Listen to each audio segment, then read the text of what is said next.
वंदे गुरु परंपरा। मन्नाथ श्री जगन्नाथ मद्गुरो श्री जगद्गुरु मदात्मा सर्वभूतात्मा तस्मै श्री गुरवे नमः। हरि ओम तत्सत। प्रभु रामचंद्र के चरणों में, सदगुरु के चरणों में वंदन करती हूँ। योग विद्या गुरुकुल त्र्यंबकेश्वर नासिक में आयोजित 15वां जो योग सम्मेलन है, जिसमें स्वास्थ्य के लिए प्राणायाम यह विषय मूलाधार है। इसी सम्मेलन में उपनिषद प्राणायाम इस विषय के चिंतन प्रकट करने का सौभाग्य मुझे ईश्वर स्वरूप जो योगाचार्य है उन्हीं के कृपा से प्राप्त हुआ है। और प्रारंभ में उन्हीं के चरणों में परम आदरणीय योगाचार्य मंडलिक जी सर, आपकी सभी की गुरी माता जिनका प्रवचन मैंने सुना है, पतंजलि योग प्राणायाम, वो आदरणीय पूर्णिमा जी, माननीय डॉक्टर ईश्वर जी, माननीय निफाड़कर जी, ये सारे इनके चरणों में मैं सादर प्रणाम करती हूँ। सभी कार्यकर्ते जो है उनके चरणों में वंदन करती हूँ और सारे श्रोताओं को सप्रेम अभिवादन करके मेरे जो विषय का है यह सब चिंतन थोड़ा प्रारंभ करती हूँ। वैसे तो आप पूरा प्राणायाम जो है, मुझे लगता है जो विषय पर मैं कुछ मेरा चिंतन प्रकट कर रही हूँ वो मुझसे भी आप ही ज्यादा जानते होंगे, लेकिन ठीक है, कुछ विषय दिया है तो उसके बारे में कुछ प्रकट चिंतन तो जरूर करेंगे। प्राणायाम यह शब्द देखा जाए तो ये सामासिक शब्द है। कई बार यह विषय आ चुका है, प्राण और आयाम ऐसे। तो प्राण किसे प्राण कहते हैं? उपनिषद में कहा है कि पंच महाभूतों से यह सारा विश्व बना हुआ है, लेकिन पंच महाभूतों से ही नहीं, पंच महाभूतों का पंचीकरण हुआ है और पंचीकरण से यह पूरा जड़ और चेतन विश्व की जो है यह पूरी जो है उसकी निर्मित हुई। और इसलिए वायु तत्व जो मरुत तत्व है, यह विश्व में पूरा अंतर्बाह्य व्याप्त सूक्ष्म ऐसा तत्व है। लेकिन जब यह तत्व शरीर के उपाधि में सीमित होता है, शांत होता है, तभी उसे क्या कहता है? तो प्राण कहलाता है। लेकिन शरीर में सीमित होने के लिए पहले वहां चैतन्य शक्ति तो चाहिए, तभी ये सारे हम जान सकेंगे। तो ये प्राण है, ये प्राण जो है, ये प्राण ही चैतन्य शक्ति को धारण करते हैं और इसीलिए चैतन्य शक्ति धारण करना यही प्राण का प्रधान कार्य है, उपनिषद कहते हैं। आयाम शब्द के 3 अर्थ उपनिषद ने कहे हैं। एक आयाम यानी विस्तार है, दूसरा आयाम है जिसे नियंत्रण कहा है ना, जिसे हम कहते हैं काबू में लाना। 3 दिन से हम देख रहे कि हमारा मन हम कैसे काबू में लाए, किस तरह हम हमारे ही मन को नियंत्रित रखे। ये पूरा प्राणायाम के सहारे हम कैसा कर सकते हैं, ये हम सुने, ये हमने सुना भी है। और यहाँ पर नियंत्रण काबू दूसरा अर्थ भी है। और तीसरा लय है। ये लय बड़ा कठिन है, जो पूरी साधना सदगुरु के या तो गुरु के चरणों में बैठकर करनी है। यह जो है यह उपनिषद का विचारधारा है। योग साधना में जो तीनों है, जैसे हम कहते हैं पूरक है, कुंभक है और रेचक है, ये तीनों क्रियाओं से सम्मिलित रूप से इसे प्राणायाम कहा जाता है। और उपनिषद कहते हैं कि पहले सांसों के ऊपर क्या है? तो नियंत्रण है, काबू है, फिर बाद में उनका विस्तार करना है। प्राण का विस्तार किस तरह से किया जाता है? प्राण का विस्तार नहीं, जब प्राण शक्ति स्वरूप है और इसीलिए प्राणायाम से जो शक्ति प्राप्त होती है, यह शक्ति का विस्तार है। और शक्ति के विस्तार से मानवीय जीवन का स्तर विकसित करने का जो है वो पूरा किसके आधार पर है? यही शक्ति के आधार पर है। और फिर बाद में सदगुरु के चरणों में बैठकर लय की साधना, ये जो है ये उपनिषद का थोड़ा जो है तो बोध है। अरे उपनिषद क्या है ये भी थोड़ा देखेंगे। उप शब्द का अर्थ है ये समीप, इनके समीप बैठना है हमें, हमें हमारे सदगुरु के या तो गुरु जी के चरणों में बैठना है। उपनिषद यानी गुरु के चरणों में उनके समीप पर बैठकर आत्मविद्या या अध्यात्म विद्या जो है ग्रहण करना है। अभी जो ग्रहण करना है जो अपनाना है वह ज्ञान मार्ग का ब्रह्म तत्व है और भक्ति मार्ग का और योग मार्ग का परमात्मा तत्व है। नाम सिर्फ अलग है, तत्व तो एक ही है, तत्व एक ही है, लेकिन योग मार्ग में, भक्ति मार्ग में जिसे परमात्मा तत्व कहा है, उसे ज्ञान मार्ग में ब्रह्म तत्व कहा है। तो हर जो ब्रह्म तत्व है, जो परमात्मा तत्व है, हर जीव, तुम और हम, उसी के तत्व, वही तत्व हमारे भाई है, वही हमारा स्वरूप है। और इसे जानना, इसका अनुभव लेना, और यही उपनिषदों का प्रधान हेतु है। अब उसमें इसका प्रधान हेतु क्या है? स्वरूप जो है वह स्वरूप का दर्शन। फिर स्वरूप के दर्शन के लिए जो जो साधनाएं हैं, उस साधना में वहां पे भक्ति योग है, ज्ञान मार्ग है, योग मार्ग है। तो योग मार्ग का यह प्राणायाम जो है, यह एक साधना है, या तो यह साधन है। तो हमारा जो ध्येय है, वो ध्येय की ओर जाने के लिए जो जो मार्ग है, उस मार्ग के योग मार्ग में प्राणायाम जो है, यह एक साधन है। इस साधना में हमें, जैसे कि हम साधन का स्वीकार करते हैं, साधन के माध्यम से हम साध्य तक पहुंचते हैं। जैसे अगर हम मंदिर में जाना है तो रिक्शा से जाते हैं, लेकिन जब मंदिर आता है तो रिक्शा हमें छोड़नी पड़ती है। उसी तरह प्राणायाम के आधार से एक स्टेप, या तो दादरा चढ़ के हमें आगे जाना है। और ये साधना जो है, ये साधना अंतर शुद्धि की प्रमुख साधना है। और इसीलिए ये प्राणायाम जो है वो शरीर, या तो शरीर अंतर शुद्धि के लिए सच्ची क्या है, तो ये सच्ची अंतरंग साधना जिसे उपनिषद कहते हैं। इसके बाद इसके बाद ही सच्ची योग साधना जो है यह शुरू होती है। जितने भी सारे ग्रंथ है, देखो, जैसे कहा जाता है कि ब्रह्म सूत्र में अथा तो ब्रह्म जिज्ञासा, अथा तो धर्म जिज्ञासा, अथा तो भक्ति व्याख्यासा, अथा तो योगानुशासनम। सारे ग्रंथ का जो प्रारंभ है अथ से शुरू होता है। इसका मतलब अथ के पहले कुछ क्रियाएं, उसके पूर्व में कुछ क्रियाएं, कुछ अधिकार जो साधक है, जो भक्त है, जो योगी है, उन्होंने प्राप्त कर लेना अपेक्षित है।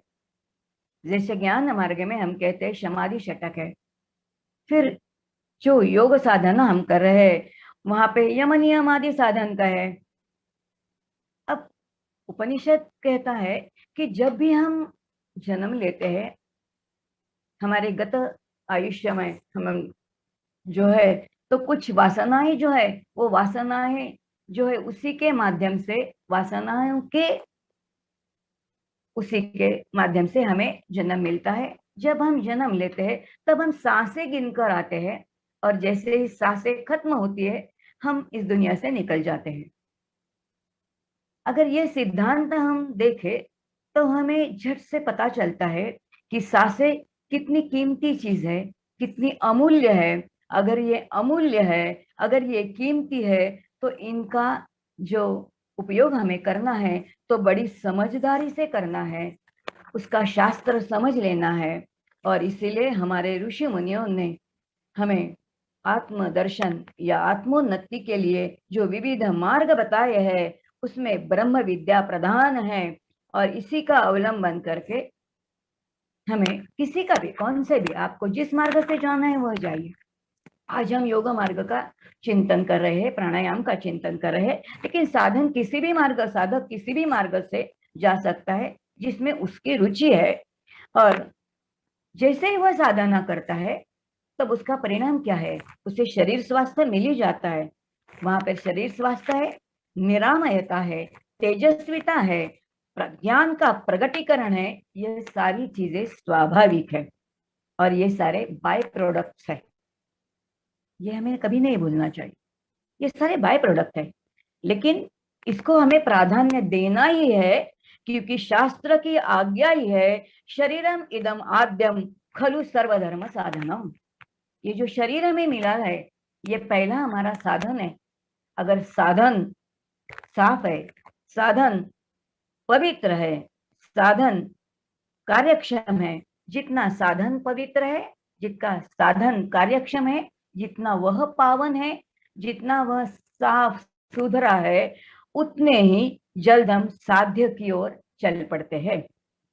और इसीलिए उपनिषदें विशेष रूप से जब योग साधना का मार्गदर्शन करते हैं, तब उनमें विविध वैचारिक साधना आती।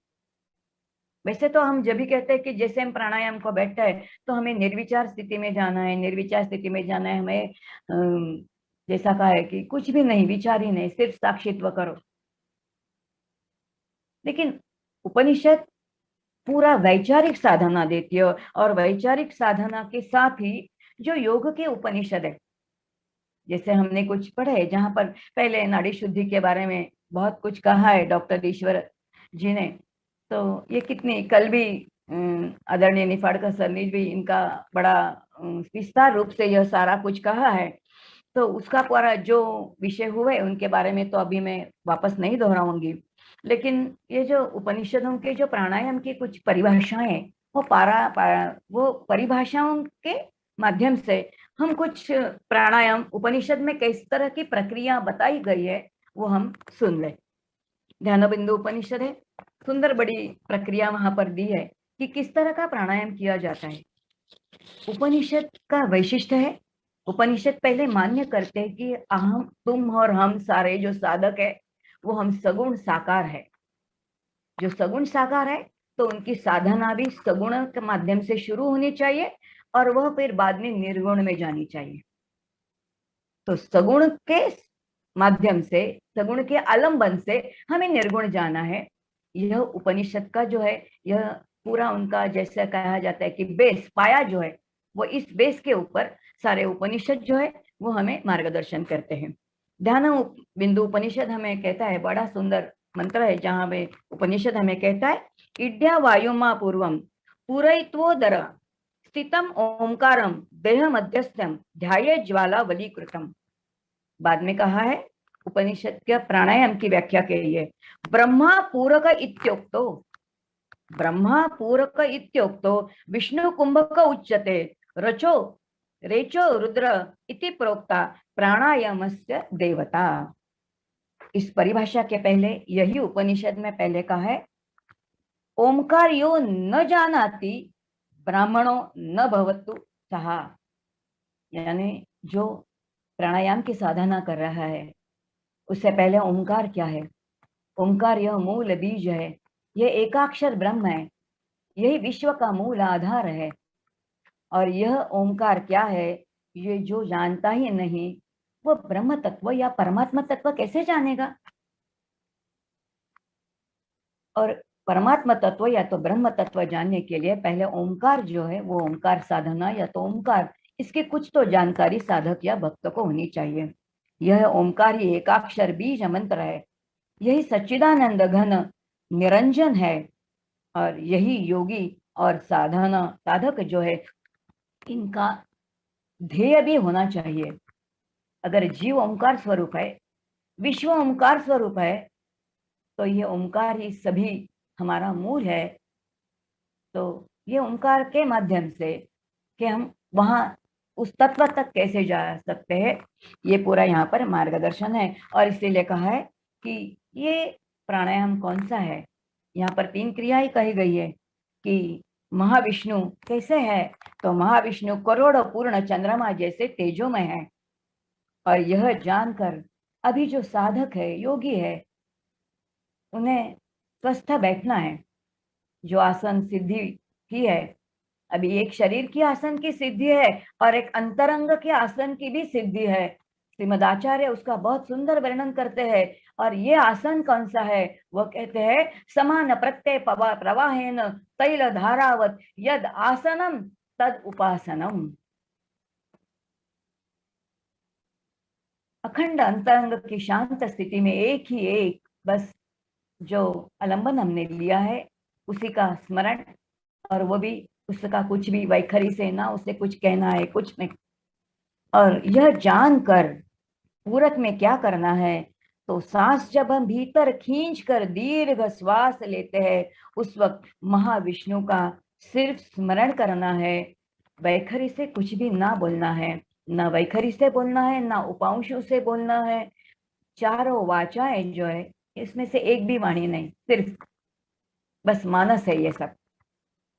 फिर कहा है कुंभक करो, कि कुंभक में क्या करना है? चतुरान जो जो परमा ब्रह्मा जी है उनका स्मरण करना है। हमारे साथ सामने दो शब्द आते हैं, एक ब्रह्मा जी के लिए हम चतुरानन कहते हैं, और एक रावण जो है उनको दशानन कहते हैं। दशानन यानी पंच ज्ञानेन्द्रिय और पंच कर्मेंद्रिय, इन दही दस दस इंद्रियों के द्वारा जो जीव सिर्फ विषयों के पीछे भागकर भोग भोगता है उसे दशानन कहते हैं। और अपने स्वरूप के लिए चारों दिशाओं में जो देखता है और तत्व की ओर जो जहां पड़ता है, जो सिर्फ तत्व का ही चिंतन करता है, उसे चतुरानन कहते हैं। और इसीलिए कुंभक में चतुरान जो है उनका स्मरण करें, और जो रेचक करते वक्त रुद्र महा जो है सदाशिव महा सददेव महादेव, इनका स्मरण करें।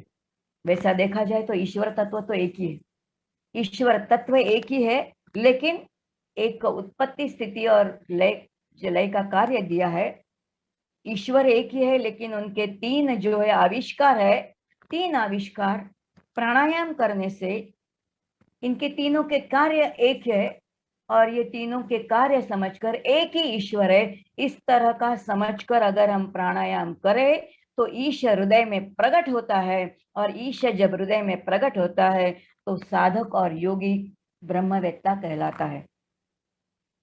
जैसे वह ब्रह्मवेत्ता कहता है, यहाँ ध्यान देना चाहिए, इसका जप नहीं है, साक्षी भाव से यह सूक्ष्म विचार से निर्विषय में हमें जाना है। ईश्वर एक, लेकिन देवता तीन। जैसे काम बदला उनका नाम बदला, उसी तरह यही तत्व हमारे जीव के अंदर भी है। और वो जो तत्व है उसे जिसे हम अंतःकरण कहते हैं, और उसका भी इसी तरह है, जैसे उनका काम बदलता है उनका नाम बदलता है। अगर वह संकल्प और विकल्प कहे तो हम उसे संकल्प विकल्पनात्मक वृत्ति ना कहते हैं। अगर यही निर्णय का निर्णय करे, निर्धार करे, तो निर्णयात्मक वृत्ति इति बुद्धि कहते हैं। और अगर हम उसे एक जो हमें चीज ध्यान है, संबंध पकड़ कर रखना है, पकड़ का कार्य यही अंतःकरण करता है, उसे कहते हैं अवधारणात्मक वृत्ति चित्त। और यही अगर अहम अहम करे तो अहम अहम कारयति इति अहंकारः। तो यही तीन अंतःकरण एक ही है, लेकिन इसका भी काम बदला तो नाम बदलता है। और इसी एक अंतःकरण के तीन विभिन्न रूप यहाँ पर प्रकट होते हैं। और इसी के साथ यहाँ पर प्राणायाम के साथ हमें कहाँ तक जाना है, यही उपनिषद में ये एक ही श्रुति हमें कई उपनिषदों में मिलती है। ये कठोपनिषद में भी मिलती है, अनेक उपनिषद जो है इनमें ये श्रुति आई है। और जिस श्रुति में ध्यान किस तरह से कहा किया जाता है, और वह वहां तक हमें जाता है। फिर प्राणायाम के से जो हमारी साधना शुरू होती है, तो हमें कहाँ तक जाना है? तो प्रणवोदेनो शरो आत्मा ब्रह्मत का लक्ष्य उच्यते। ये प्रणव के माध्यम से, यह मानो धनुष्य है, यह धनुष्य पर जो शर है वो हमारे आत्मवृत्ति अंतःकरण वृत्ति का शर है। और हमें जो हमारा साध्य है यह ब्रह्म या परमात्मा, उसे लक्ष्य कर कर उसका भेद लेना है। और यह साधना जो है यह प्राणायाम के माध्यम से इस जो उपनिषद है, इस उपनिषद में कही गई है। फिर यही जो उपनिषद की साधना है, कई तरह के जो प्रक्रिया हैं, इसमें और एक बड़ी प्रक्रिया बड़ी सुंदर श्रीमद् शंकराचार्य हमें समझाते हैं। और ये समझाते वक्त उन्होंने बहुत सारे जो उपनिषद है उस पर भाष्य लिखे। दशोपनिषद है, जिसमें श्वेताश्वेतर उपनिषद भी है। जो श्वेताश्वेतर उपनिषद मूलतः देखा जाए तो पूरा योग विद्या या तो ओंकार के ऊपर या तो इसी पर आधारित है। तो श्रीमद् आचार्य हमें कहते हैं कि छोटी सी एक प्राणायाम की जो उन्होंने बाकी कुछ कहा ही नहीं, वो तो साधा प्राणायाम कहते हैं। वो कहते हैं अगर शांत बैठना है तो आंखें बंद करो, सुखासन में बैठो, और सिर्फ इतना मंद श्वास लो, और मंद सांस लेते वक्त इतना ही भाव से प्राणायाम करो। वो कहते हैं ब्रह्म भाव का पूरक करो, और कुंभ में मौन धारण करो, और रेचक में क्या करो, तो पूरी संसार की आसक्ति जो है उसी का रेचक करो। बहुत सुंदर प्रक्रिया है। पूरा जितने भी साधन है, ये साधना का सार है। हमें क्या लेना है? हमें परमात्मा जो है वो हमारे ये शरीर के उपाधि के अंदर है। मौन धारण करके वहां तक जाना है। और इसके बीच क्या है, तो हमारी सारी वासनाएं, हमारे विकार जो है, हमारी आसक्ति जो है, ये सारी जो इसी का रेचक हमें करना है। और इतना छोटा प्राणायाम हमें कौन बताते हैं? तो श्रीमद शंकराचार्य जी बताते हैं। तेज बिंदु उपनिषद में दे है, तो और एक तरीका का जो प्राणायाम है वह कहा गया है। हर बड़ी भिन्न भिन्न प्रक्रिया है, यहाँ सब हमारे सामने आती है।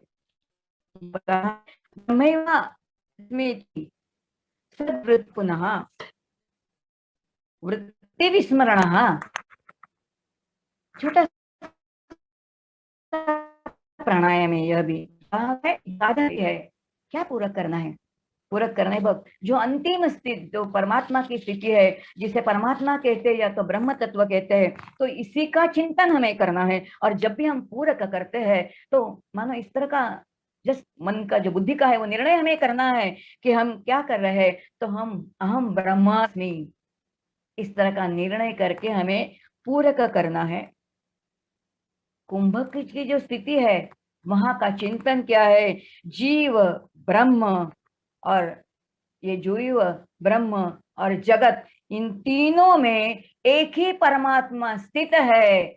और जीव, जगत और जगदीश्वर, तीनों में एक ही तत्व है। और यही स्थिति में स्थित होना, यहाँ ये स्थिति कुंभक की है। और जो रेचक है, यहाँ पर भी कहा गया है कि जो विस्मरण किसका चाहिए, यहाँ पर प्रपंच का विस्मरण हमें करना है। यानी जो चिंतन हमें करना है, निर्विचार स्थिति में हम नहीं रह सकते। कभी कभी ऐसा लगता है हम जप करने के बैठे हैं, मंत्र करने के लिए बैठे हैं, लेकिन नहीं कर सकते, क्योंकि जितनी भी हमारी शांत स्थिति हमारी होती ही नहीं है। क्योंकि बुद्धि के ऊपर हमारा जो है, ये बुद्धि, ये हमें परमात्मा तक नहीं जाने देती। आत्म तत्व और जीव, इनके बीच में जो पर्दा है, पटल है, वो पटल जो शुद्ध तत्व, तेज तत्व की बुद्धि का है। और यही बुद्धि जब विकार और वासनाओं से मलिन होती है, तो वो हमें उस तत्व तक नहीं जाने देती। और इसीलिए जो ध्यान में जो है वो प्रतिबंध आते हैं। फिर कभी नींद है, कभी लय है, कभी रसास्वाद है। ये सारे जो प्रतिबंध है, ये प्रतिबंध हमें बहुत सताते हैं। और इसीलिए यहाँ पर कहा गया है कि हमें क्या करना है, तो इस तरह का चिंतन कीजिए जिस चिंतन से हमारे वासनाओं का, विकारों का जो है, जो विकार जो है वो सारे निकल जाएंगे। और इसीलिए यह प्राणायाम साधना दीर्घ काल तक करनी चाहिए। कौन सी भी साधना, वैसे तो देखा जाए तो शास्त्र कहता है कौन सी भी साधना तप यानी 12 साल से कहिए, लेकिन योग मार्ग के जो उपनिषद है उनमें इतना नहीं कहा गया है। जैसे नाड़ी शुद्धि के कहा है कि 28 दिन तो कीजिए, त्रिकाल संध्या जैसा नहीं दिन में 4 बार करो, लेकिन 28 दिन तक करो, 60 दिन तक के लिए करो। नहीं, सातत्य जो है साधना का, ये सारे जो ऋषि मुनि हमें बताते हैं। और इसीलिए इसका स्वाध्याय पुनः पुनः करना है। और सिर्फ पुनः पुनः नहीं करना है, तो बड़े श्रद्धा से, विश्वास से, निष्ठा से करना है। और इसी के आगे यह उपनिषद हमें कहता है कि हमें कहाँ तक जाना है, हमें मूल बंध तक जाना है। कल आदरणीय निफाड़कर सर जी ने पूरा ये मूल बंध जो जितने भी है उनका सारा जो है वो हमने सुना है। लेकिन उपनिषद जब मूल बंध कहता है, तो यहाँ पर जैसे भी हम मूल बंध शब्द सुनते हैं, हमें लगता है चलो पूरा नाभि के यहाँ का पेट हमने पूरा अंदर तक खींच लिया है और पूरा कुंभक स्थिति में जो हमें तो स्थित है, तो ये तो कुंभक शरीर का है ही। लेकिन उपनिषद हमें कहता है मूल तत्व पूर्वे विश्व का निर्मिति का एक ही है, जो एकोहम बहुश्याम प्रजायेत, ऐसा जिसे स्फुरण हुआ वह स्फुरण सच्चिदानंद स्वरूप ब्रह्म है। यही मूल तत्व है और यही मूल तत्व चित्त से अवधारण करके रखने का, और ये मूल तत्व को वो चित्त वृत्ति से बांध देना, यही मूल बंध है। और यही मूल बंध की स्थिति में कुंभक करना, कौन सा उपनिषद कहता है हमें? तेजोबिंदु उपनिषद जो है यह हमें कहता है। और इसीलिए उपनिषद का जो मूल बंध है, जितनी भी सारी आसन है, बहुत सारे, एक तो शरीर का है और एक अंतरंग का है, ये दोनों के दोनों साधन हो, दो बंध हो, ये सारे के सारे उपनिषद हमें चिंतन की ओर के माध्यम से उस तत्व की ओर लेके जाते हैं। लेकिन ये ध्यान में रहना चाहिए कि जब भी उपनिषद हमें चिंतन करना के लिए कहते हैं, वो ध्यान में ही करना है, और इसीलिए आसन की सिद्धि उसके लिए बड़ी जरूरी है। वहां पर प्राणायाम हो ही जाता है। वो चिंतन करते करते करते करते सांस मंद मंद चलने लगती है, और जो चिंतन करता है, एक तो स्थिति ऐसी आई जाती है जहां पर चिंतन भी छूट जाता है, और जिस तत्व की ओर हमें जाना है वहां तक हम पहुंचते हैं, लेकिन अनुभूति तो होती है, लेकिन उसके बारे में कुछ कह नहीं सकते। और इसीलिए उपनिषद वहां भी कहते हैं कि यतो वाचा निवर्तन्ते अप्राप्य मनसा सह। अनुभूति तो आती है, इसलिए तो हम साधना करते हैं ना, लेकिन उसके बारे में नहीं कह सकते, क्योंकि यह वाणी का विषय ही नहीं है। और साधना के बारे में तो हमें उपनिषद मार्गदर्शन कहता करते हैं, लेकिन हमें अनुभूति हुई है, हमें ये ऐसा ऐसा हुआ है, हमने ये सब क्या सुना है। जैसे हम कहते हैं कि अनाहत चक्र जब भी कार्यान्वित होता है तो पांचों विषय नहीं होते, कभी पांचों विषयों की अनुभूति हमें आ ही जाती है। किसी भी मार्ग की साधना करो, वो तो आने ही वाली है। लेकिन ये अनुभूति आई, ये बोलने की चीज ही नहीं है, क्योंकि वो साधना खुद के लिए है, आत्मदर्शन के लिए, आत्म स्वरूप के लिए। ओम पूर्णमद पूर्णमिदं पूर्णात् पूर्णमुदच्यते, जीव पूर्ण स्वरूप है, पूर्ण स्वरूप की अनुभूति लेनी है। और इसीलिए यह जब सिखाते हैं बच्चों को, तब कुछ बोलना ठीक है, लेकिन प्रायः इसके बारे में कुछ कहना नहीं। मौनम सर्वार्थकम साधनम, इसीलिए शास्त्र कहते हैं।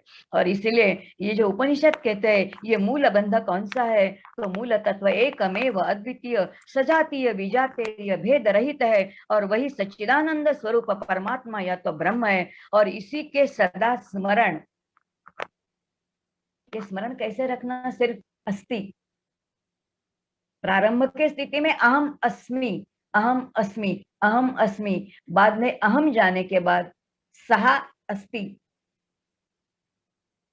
सहा अहम, ये समानाधिकरण है, लेकिन समानाधिकरण के बाद भी सिर्फ अस्ति, अस्ति यह तत्व है। यहाँ पर स्थिर होना यही मूल बंध है। ऐसा उपनिषद का जो है, यह बड़ी सूक्ष्म तत्व, सूक्ष्म है, वृत्ति भी काफी सूक्ष्म करनी पड़ती है, और सूक्ष्म वृत्ति से ही ये सूक्ष्म साधना करना यही उपनिषद का क्या है। तो हमारे लिए इस तरह ये उपनिषद मार्गदर्शन हमें करता है।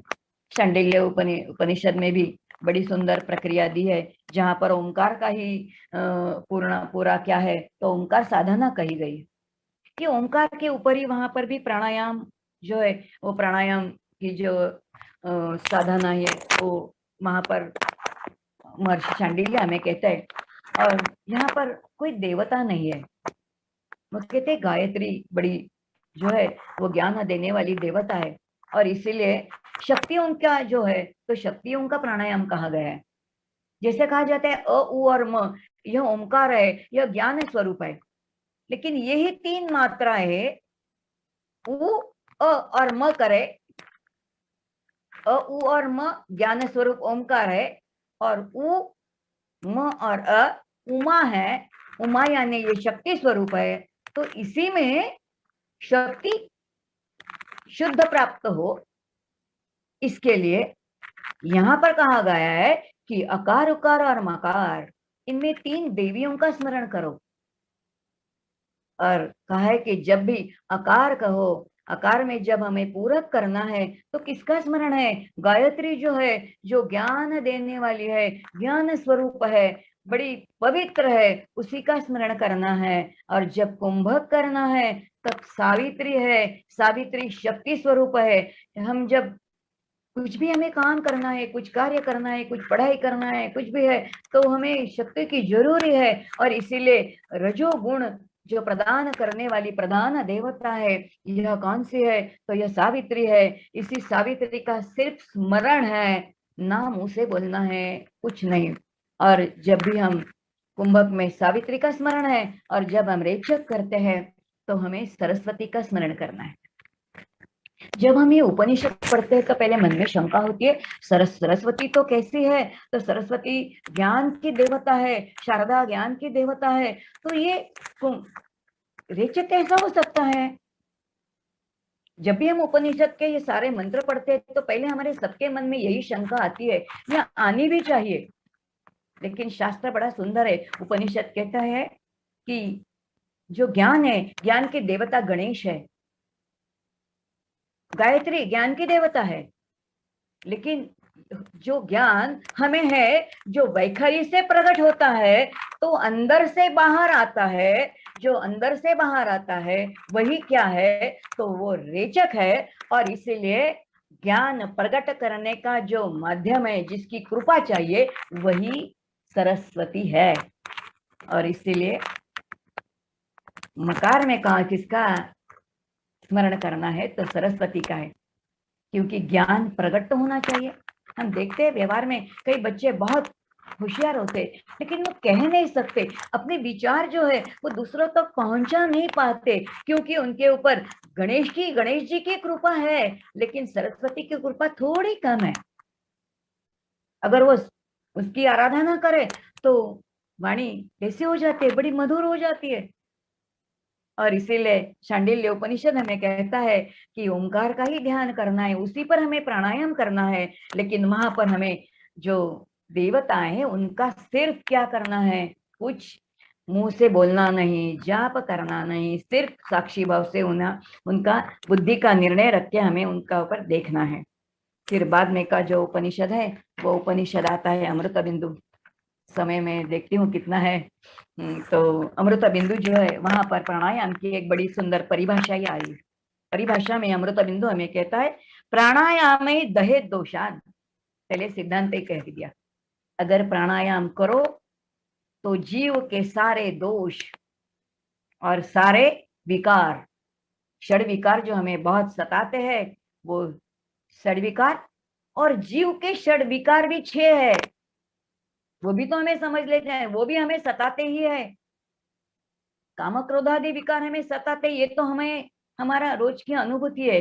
लेकिन अस्थि यानी हमारा अस्तित्व इस शरीर के जन्म के पहले माता के गर्भ में था। अस्थि जायते, वर्धते, विपरिणमते, क्षीयते, म्रियते, ये जो 6 विकार है, ये सारे विकार प्राणायामों दहेत दोषान, ये सारे दोष किससे निकल जाते हैं? प्राणायाम से निकल जाते हैं। धारणाभिश्च किल्मिषम, प्राणायामों में दोषों की, विकारों की जो है वो पूरी जो है वो गति रुकती है। और इसीलिए प्राणायाम कैसा है? तो बड़ा महत्वपूर्ण है। ईश्वराभिमुख होने के लिए या तो ब्रह्माभिमुख होने के लिए प्राणायाम के बिना हम जा ही नहीं सकते। और इसीलिए ये जिस तरह से, जैसे ही हमारी आसन सिद्धि, जिस सुखासन में हम बैठ सकते उसे हमें बैठना है। और जैसे जितना हो सके उतना दैनंदिन अगर वक्त उसी वक्त दे सको तो बहुत अच्छा है। ब्रह्म मुहूर्त तो बहुत ही अच्छा है। तो जिस वक्त अगर ना मिले तो जो हमें मिला है वो, क्योंकि सांसारिक लोगों को ब्रह्म मुहूर्त मिला है ऐसा नहीं, मिलेगा तो बहुत अच्छा ही है, अगर ना मिले तो जो मिला वह। लेकिन वो समय हम खुद के लिए, आत्महित के लिए हर एक साधक या योगी ने निकालना चाहिए। इस तरह का मार्गदर्शन हमें उपनिषद कहते हैं। यहाँ पर अभी प्राणायाम की परिभाषा कहिए, स व्याहृतिम स प्रणवाम गायत्री शिरसाम सह त्रिहि पठेदायत प्राणः प्राणायामः उच्यते। प्राणायाम की एक परिभाषा ही दी है। और ये प्राणायाम की परिभाषा जब दी है तो ये प्राणायाम में सिर्फ सांसों के ऊपर ध्यान रखना है, लेकिन उसमें क्या करना है, किस तरह का चिंतन करना है। अमृत बिंदु उपनिषद हमें कहता है प्राण शक्ति की वृद्धि करने वाला साधक और जो योगी है उन्होंने क्या करना चाहिए। तो व्यावृत्ति के साथ प्रणव सहित संपूर्ण गायत्री ये जो महामंत्र है उसका अपने शीर्ष में मस्तक में 3 बार मानस पाठ करे। मुंह से नहीं, वैखरी से नहीं और उपांशु से भी नहीं। उपांशु यानी होंठ बंद करना और सिर्फ जो अपनी जिह्वा है, थोड़ी जिह्वा की जो हलचल है उससे करना, उसे उपांशु कहते हैं। वह उपांशु भी नहीं और वैखरी से भी नहीं। तो मानस पाठ करना, और मानस पाठ करते पूरक कुंभक और रेचक करे, और इसी प्रकार की क्रिया को प्राणायाम कहा है। यहाँ कुंभक का बड़ा सुंदर वर्णन किया है। और ये कुंभक किस तरह सा, जब साधक इस तरह की साधना करता है, यानी गायत्री मंत्र जो महामंत्र है वो महामंत्र अपने मस्तिष्क में जब वहां पर प्रीत होके, जब कोई साधक या तो कोई भक्त या तो योगी इस तरह का जब प्राणायाम करता है तो जो स्थिति कुंभक किस तरह का होता है, वो कुंभक का वर्णन करते वक्त अमृत बिंदु कहता है कि न श्वसन न निश्वसन न गात्राणी चालये। यहाँ पर श्वास लेना भी नहीं है, श्वास छोड़ना भी नहीं है, सारा कुछ शांत हो जाता है। और शरीर कैसा है, गात्राणी न चालयत, ये इंद्रिय गात्र जो है इतनी शिथिल हो जाती है, मानो ये काष्ठवत हो जाती है, और इंद्रियों का हलचल नहीं, कुछ हलचल वहां पर नहीं दिखती। शरीर पूर्ण काष्ठवत शरीर जो जैसा बस पड़ा रहता है। अगर बैठा है तो उसी स्थिति में जो अपनी जो गर्दन है, जिस गर्दन नीचे जाती है और हम बैठे हैं या नहीं इसका भी कुछ भान ही नहीं। जब शरीर का ही भान नहीं है, मैं शरीर हूं, ये तो जहां पर भूल ही गए हैं वह सच्ची कुंभक है। और ये कुंभक किससे, कौन सी प्राणायाम से साध्य होता है, तो जो गायत्री महामंत्र है इसी के साथ जो है तो ये हमें प्राप्त होता है, कहा है।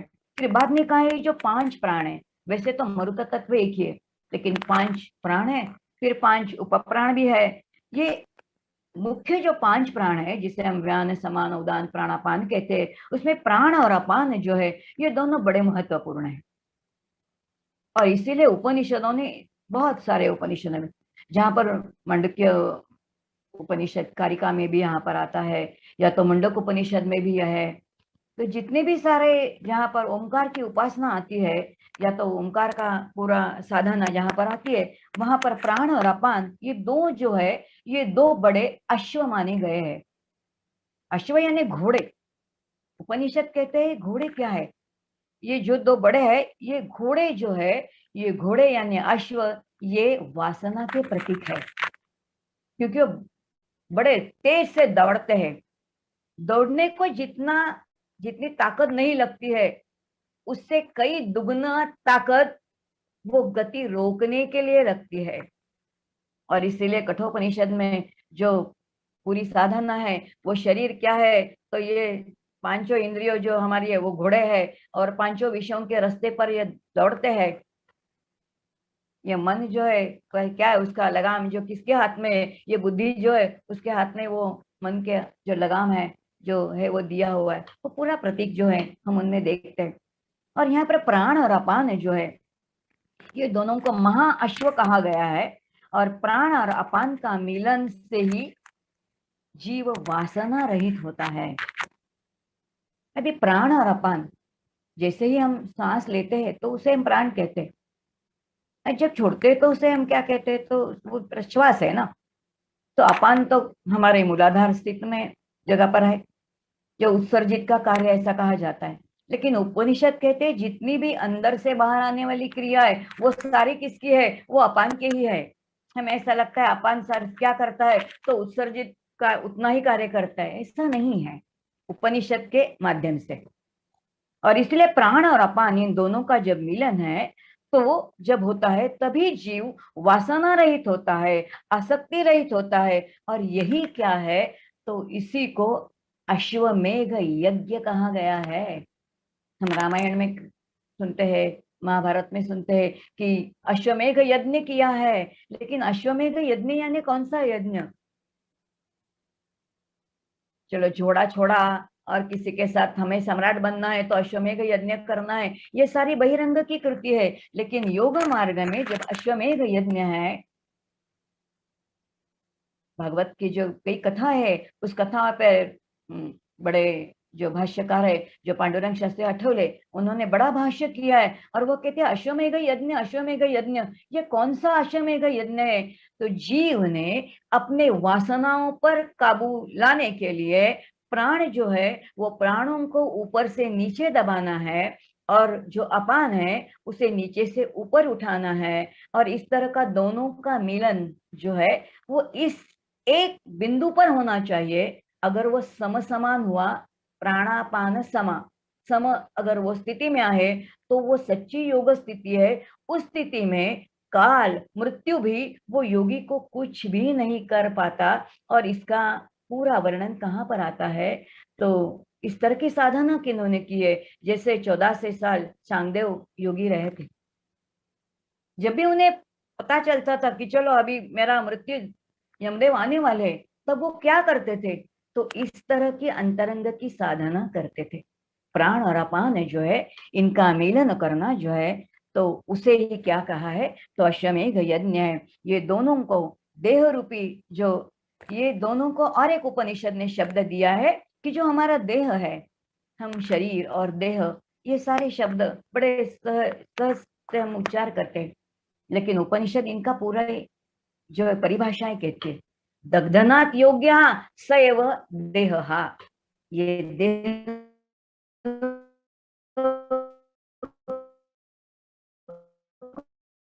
ये देह किसे कहा गया है? एक बहिरंग से, एक विचारों से इसे दग्ध करना है।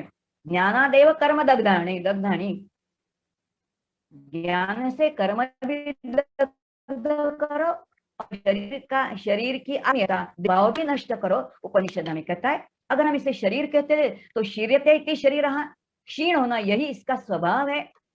और ये क्षीण होता है, लेकिन इसी में एक तत्व जो है वो नित्य है, वो कभी भी ना क्षीण होता है, ना कभी भी वो विकारी है, वह अविकारी ऐसा तत्व है। और इसीलिए अगर ये हमें जानना है तो प्राण और अपान ये देह रूपी रथ के दो चक्र है, और ये चक्र के आधार से ही हमें, इन्हीं के आधार से हमें प्राणायाम सिद्ध करना है। और प्राणायाम सिद्ध करके हमें क्या करना है?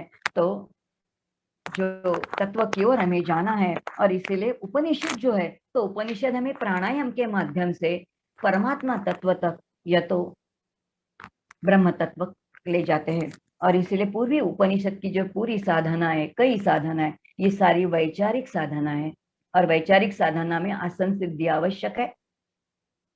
प्राणायाम समझ लेना चाहिए, और प्राणायाम जानने के बाद फिर ये सारी जो प्रक्रियाएं उस पर बिठाना बड़ा कठिन है।